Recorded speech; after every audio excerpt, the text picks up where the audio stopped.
আমি লালু, আর ও হলো আমার ভাই কালু। তোমরা তোমরা এত রাতে এখানে কি করছো?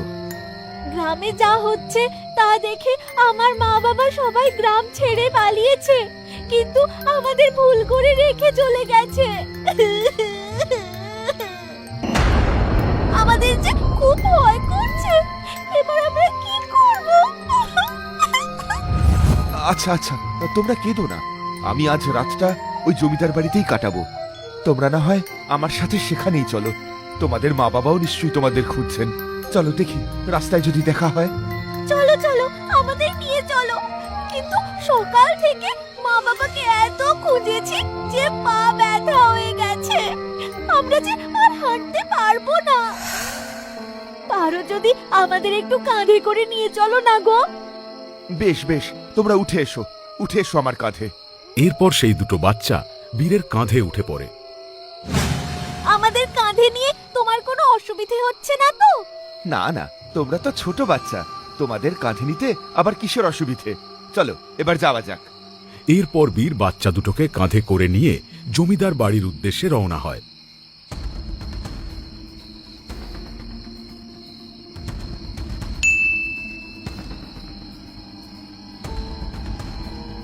কি ব্যাপার, হঠাৎ করে বাচ্চা দুটো এত ভারী লাগছে কেন? দুটো বাচ্চার ওজন এত বেশি হওয়ার তো কথা নয়। আচ্ছা, এই রাজ্যের সাথে আসলে কি হয়েছে সেটা তো আমি অতীত দেখলেই জানতে পারবো। হ্যাঁ, আমি বরং এক কাজ করি, একবার অতীতটা দেখে নিই। বীর চোখ বন্ধ করতেই অতীতে ঘটা সমস্ত দৃশ্য তার সামনে ফুটে ওঠে।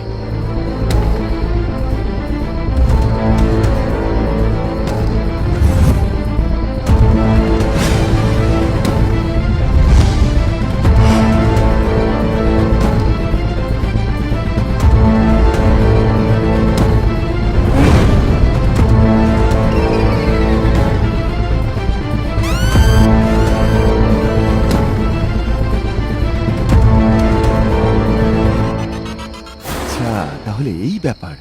তাহলে সাহেবগঞ্জ রাজ্যের সবার এইভাবে হারিয়ে যাওয়ার পিছনে এই বাচ্চাগুলোই রয়েছে। কি হলো, দাঁড়িয়ে পড়লে কেন? চলো, আমাদের নিয়ে চলো। নাকি তোর মুরত শেষ হয়ে গেছে?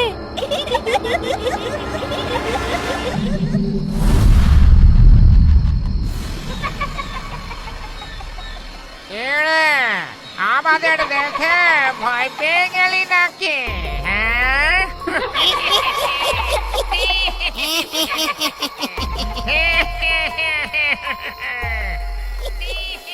দুই ভূতের অট্ট হাসিতে গোটা সাহেবগঞ্জ কেঁপে ওঠে।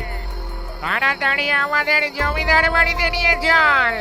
ওখানে আমাদের রাজা আছে, নইলে এক্ষুনি তার ঘাড় পটকে দেব। তার মানে তোরা হলি এক একটা ভূতের বাচ্চা। তোরাই রাজ্যের সমস্ত লোকেদের উধাও করেছিস। কিরে কালো, এ তো দেখছি বাকি মানুষদের মতো আমাদের ভয় না পেয়ে রীতিমতো প্রশ্ন করছে।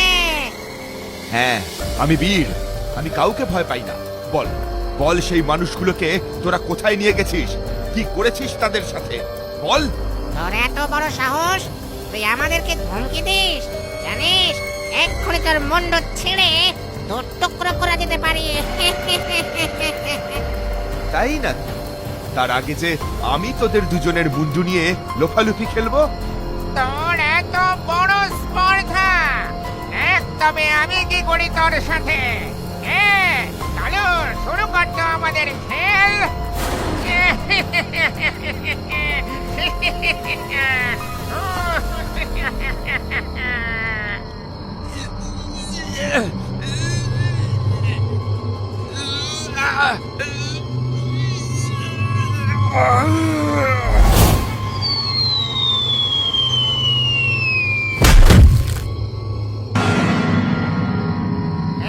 কালু, এত দেখছি তাল গাছের সমান লম্বা হয়ে যাচ্ছে।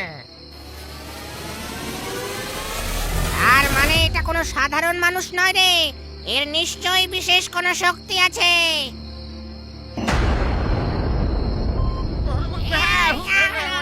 বাবা রে।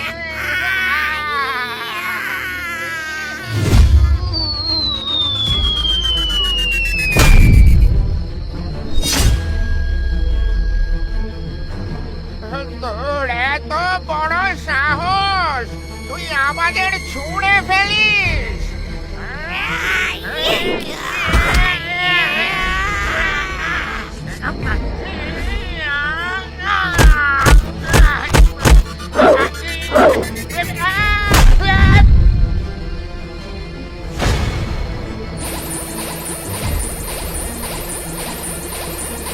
একি একি আমাদের এভাবে বন্দি করলে কেন? তোদের শাস্তি দেওয়ার জন্য। ওরে বাবা রে, আমাদের ভুল হয়ে গেছে, এবারের মতন আমাদের ছেড়ে দাও, এখানে আমাদের দম বন্ধ হয়ে আসছে।